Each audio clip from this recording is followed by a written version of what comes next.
Olá pessoal, então a gente vai agora ilustrar aquele processo de transformada inversa que está resumido aqui em alguns exemplos. Como eu falei no livro, tem o passo a passo de fazer esse processo, mas eu acho mais ilustrativo mostrar o processo funcionando e depois vocês podem consultar o livro se vocês quiserem ver o passo a passo, beleza?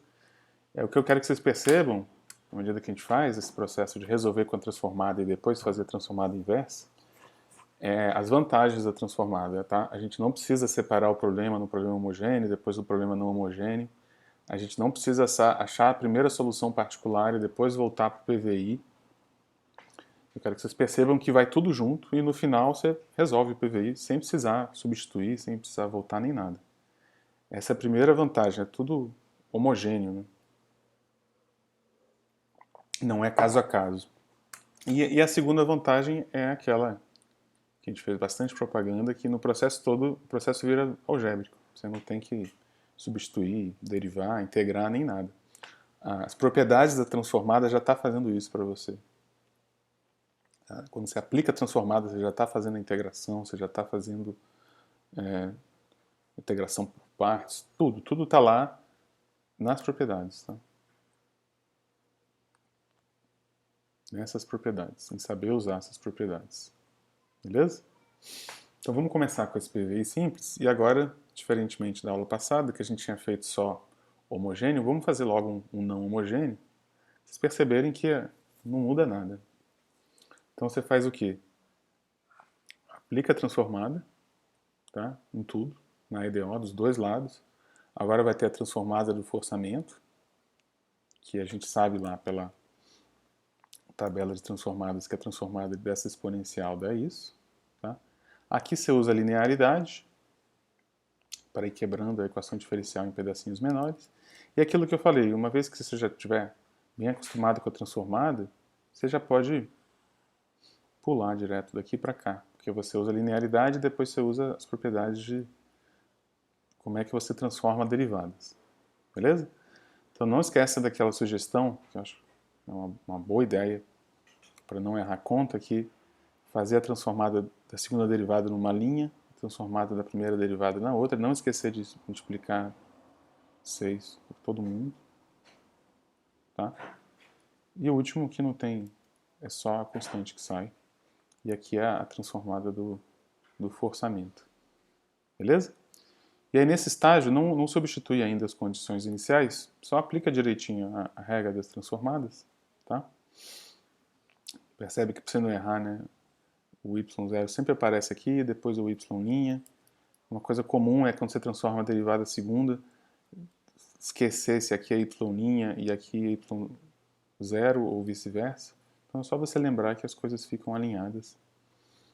Você lembra que tem que ser y0 e y'. Beleza?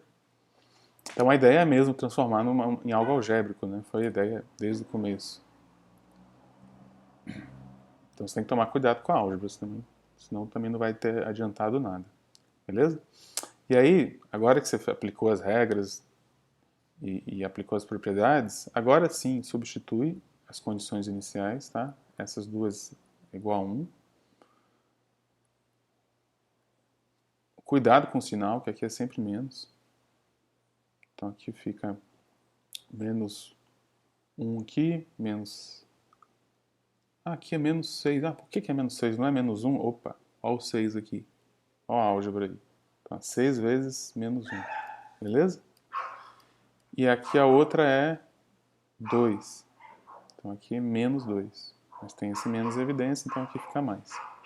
Beleza? Então aqui está sendo só substituídas as condições iniciais.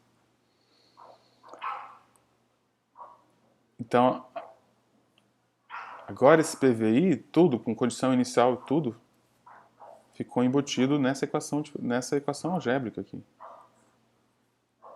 Beleza? Está tudo embutido aqui, forçamento e condições iniciais. Está tudo aí.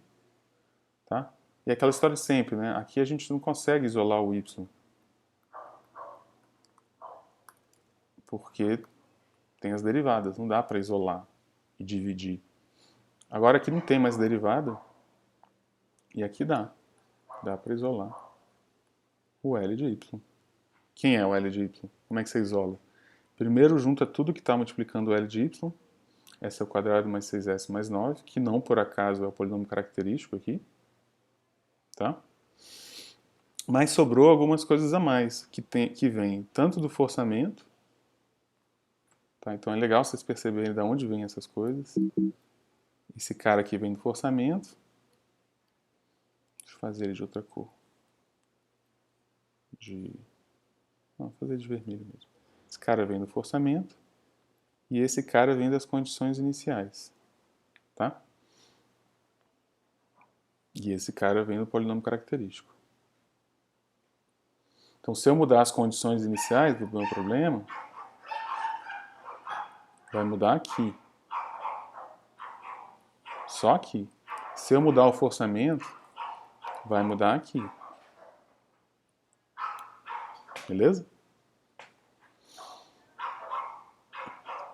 Aí o que você faz? Bom, aqui você tem uma opção. Você pode isolar o L de Y, dividir esse aqui, né, nos dois lados. Você pode dividir esse e fazer a transformada inversa de cada um separadamente. Tem muitos livros que fazem assim, ou seja, está usando a linearidade, né? Você faz a transformada inversa de cada pedaço, depois junta tudo, porque se a transformada direta é linear, a transformada inversa também vai ser linear. Mas eu não recomendo fazer isso, porque quando você for fazer a transformada inversa de cada um desses pedaços, com isso aqui dividido aqui embaixo, você vai ter que fazer esse processo com cada um deles. E o processo vai ser muito parecido. Então, vamos fazer logo tudo de uma vez? E aí faz assim, então primeiro junta esses pedaços, né, tanto o que veio do forçamento como a condição inicial, junta tudo numa função de S só. Então o denominador é S mais 3, aqui fica 1, e aqui esse S mais 8 fica, para ficar no mesmo denominador, fica S mais 8 ou S mais 3. Faz essa conta, faz com cuidado, lembra que, né, se eu transformei o problema em álgebra, não é porque a álgebra é moleza. Bom, você pelo menos não vai estar derivando nem integrando, mas você tem que fazer álgebra direito, tá? E aí depois divide pelo polinômio característico, ó. Beleza? É só seguir. Isso que eu falei, isso vem do polinômio característico, isso vem do forçamento, isso vem da condição inicial, é para você se situar, inclusive às vezes detectar alguns erros. Só que na hora de fazer a conta, nem precisa, esquece isso, faz a conta, divide por esse cara, uma conta algébrica mesmo. Tá? Divide isso aqui por esse cara. E é o seguinte, uma coisa importante também. Já tem em mente que a gente vai olhar para as raízes do denominador, né? A gente já sabe que o processo de transformada inversa envolve isso, certo? Então, o que aparecer no denominador fatorado, como está aqui, tá isso vezes isso, não faz essa conta. Deixa fatorado, né? Achar raiz de polinômio é fatorar. Então, se está fatorado, você já tem raízes achadas aí. Se você fizer conta, você vai se enrolar, vai aumentar o grau, você não vai nem conseguir, às vezes, achar as raízes. Então, aqui, ó, deixa fatorado, porque você quer achar raízes. Beleza? Então, tem que fazer essas contas com um pouco de olhar lá na frente. Agora, aqui em cima, não. Aqui em cima, não importa muito a fatoração do que está aqui em cima. Então, aqui pode fazer a conta. Tá? Então, abre o que está em cima e deixa fatorado o que está embaixo. Beleza? Então, pronto. Resolvemos. Não achamos o y ainda, mas achamos o L de y. E está tudo incorporado aqui. Forçamento e condições iniciais. Beleza? Esse é o L de y. Mas a gente quer o y. A gente não quer o L de y. Então, agora chegou o passo que vai dar trabalho. Por enquanto foi só... né? E aqui o que você faz é o seguinte. Primeiro, consulta lá a tabela, vê se a gente deu sorte. Se o que está aqui já aparece aqui, né, na tabela, e você vê que não, né? Então a gente vai ter que simplificar esse cara aqui um pouco. E aí qual é o processo? É aquele, né? Acha as raízes do denominador. Aqui você já tem, né? Raiz menos 3, então na verdade você vai ter que achar desse cara. Tá? E aí você acha às vezes desse cara, aplica Bhaskara, por exemplo, e você acha mais raízes menos 3. Então, na verdade, o denominador fica assim, fatorado. Beleza? E aí o que você sabe? Opa, então o y é solução de uma EDO que tem essas raízes, né? Que tem esse polinômio característico. Foi isso que a gente viu? Se eu transformo o y e o denominador tem essas raízes, é porque o y é a solução de uma EDO homogênea com esse polinômio característico. Tá? Então qual é a cara do y? Uai, a cara de soluções que tem esse polinômio característico. Tem raiz 3, né, e tem multiplicidade. Né? Se tem multiplicidade 3, então aparece potência 0, potência 1, potência 2. Então essa aqui é a forma do y. Forma da solução do PDI. Agora falta determinar as constantes ABC. Aí que esse método realmente paga a conta de tanta abstração, né, de mudar uma variável t para uma variável s. Porque agora a gente vai conseguir determinar essas constantes sem precisar substituir, integrar nada. Simplesmente faz assim, ó, eu já sei o L de y. Por um lado, L de y é isso aqui, certo? Por outro lado, o y sendo isso, eu sei outra forma do L de y. Transforma esse cara. De novo. Mas agora usando a forma. Aí vai ficar A vezes transformada disso. Qual é a transformada disso? Tabela. Transformada de exponencial. Mais B, aqui é B maiúsculo. Transformada disso, aí é T vezes exponencial. Então é isso aqui e regra do deslocamento. Tá? Perdão, isso aqui transformada de T, que é 1 sobre S ao quadrado, regra do deslocamento. Beleza? Depois T ao quadrado vezes isso aqui. Então é transformada de T ao quadrado, que é 2 fatorial sobre S ao cubo, deslocado. Tá? Se você quiser, eu preferiria fazer assim, para ficar mais uniforme. Para não ficar 1, 1, 2, 0 fatorial, 1 fatorial, 2 fatorial. Beleza? E aí o que você sabe? L de y por um lado é isso.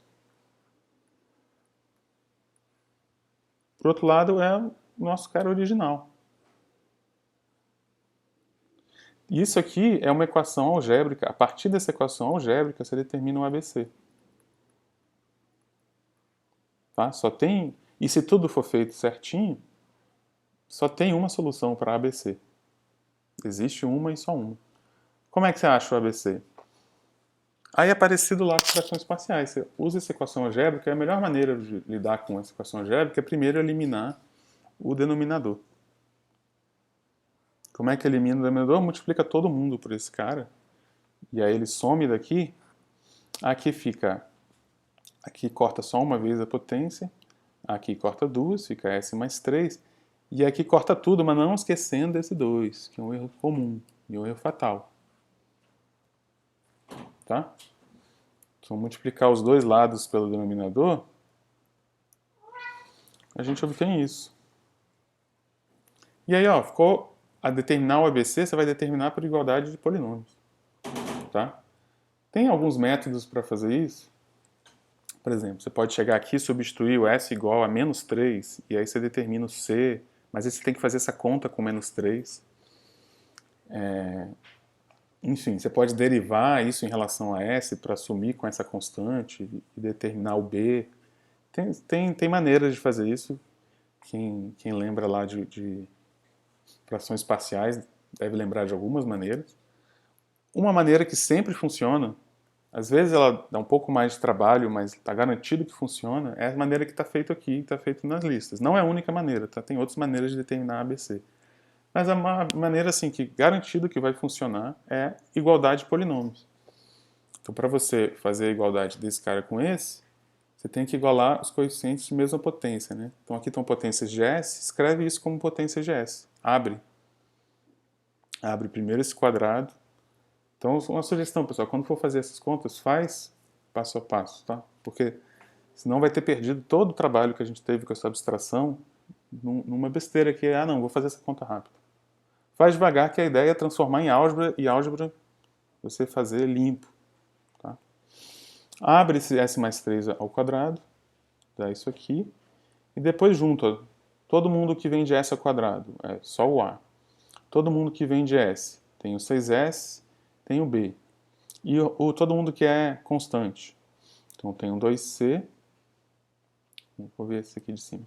Tem o 2C, tem o 3B e tem o 9A. Beleza? E aí igualam. A tem que ser igual a 1.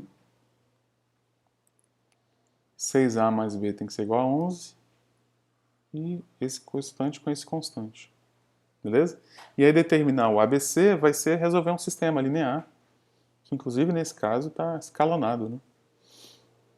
Então, você já tem o valor do A, substitui o valor do A aqui, acha o valor do B, substitui o valor do A e do B aqui, acha o valor do C. Resolveu o sistema linear. Tá? E lembrando que quando você vai determinar essas constantes aqui, deixa eu voltar, é aqui. Essas constantes que aparecem aqui são as que você está determinando, né? Se tudo tiver feito certinho, sempre vai determinar, sempre você vai conseguir achar. Se você chegar num sistema linear que não tem solução, é porque alguma coisa está errada. Ou que tem mais de uma solução. Então, nesse sentido, esse método se autocorrige também. Aí você acha o ABC, mas lembra, o que a gente quer desde o começo é a solução do PVI, né? Toma cuidado para não ter esse trabalho todo e chegar e parar aqui. A igual a isso, B igual a isso, acabou. Não. Não acabou. O que a gente quer é a solução do PVI. Então, o último passo é voltar na sua forma da solução e substituir o A e o B e o C que você achou. Beleza? E aí, de novo, se causar estranhamento, mas só tem uma só, cadê as constantes arbitrárias? Eu estou olhando para PVI, não tem constante arbitrária. Beleza? Se você quiser, para verificar se a solução está numa forma adequada, você pode tentar ver o que seria a solução particular e o que vem da homogênea e o que é a solução particular. Só para, né, verificar que você não tem nenhum erro grosseiro. Então isso é fácil de ver, você volta aqui e você vê que é homogênea. Onde está? A contribuição de cada um, né? A parte homogênea contribuiu com isso aqui, então com 2 raízes menos 3. Então isso aqui vem da homogênea, raiz menos 3 com multiplicidade. Logo, isso aqui é a solução particular, é a contribuição do forçamento. Beleza? E você, pronto, resolve o PVI sem ter que substituir nunca mais. Nunca mais exagero, né? Tô falando, isso aqui funciona para equações diferenciais de coeficientes constantes e com forçamentos que você consegue transformar. Beleza? Mas percebe que, então não é para todas as equações diferenciais, mas para essas funciona, então é beleza, né? Não precisa separar casa a casa e não precisa substituir. Virou um processo efetivamente algébrico do começo ao fim. Beleza? Bom, então, como todo processo algébrico, não adianta muito eu continuar fazendo aqui esses exemplos. No livro tem mais alguns exemplos bem feitos passo a passo. Tá? O processo algébrico é importante vocês fazerem e perceberem que tudo segue o mesmo padrão. Tá? O máximo que vai acontecer é na hora de determinar as constantes, o sistema linear ser um pouquinho maior. Mas fora isso, então é importante vocês se acostumarem com esse método. Então, para isso, além desses exemplos, tem todos os exercícios da lista dessa semana vocês fazerem assim. Beleza? Para vocês verem que essa abstração que a gente pensou, né, de sair da variável t, voltar para a variável s, depois fazer a transformada inversa, vocês perceberem que ela realmente vale a pena. E aí semana que vem o que a gente vai fazer é pegar essa transformada que já faz o que a gente fazia antes, só que melhor, sem substituir. A gente só não fez antes pela transformada porque ela é abstrata, né? Você precisa saber do que você está fazendo para você entender o que está acontecendo. Mas a gente vai pegar essa transformada e perceber que ela faz mais do que a gente fazia antes. Né? É uma ferramenta muito flexível, que refaz o que a gente fazia e vai além. Beleza? Então é para isso é importante vocês até lá fazerem a lista toda, pra vocês estarem com essa maturidade para entender o que a transformada faz além. Bom estudo, pessoal.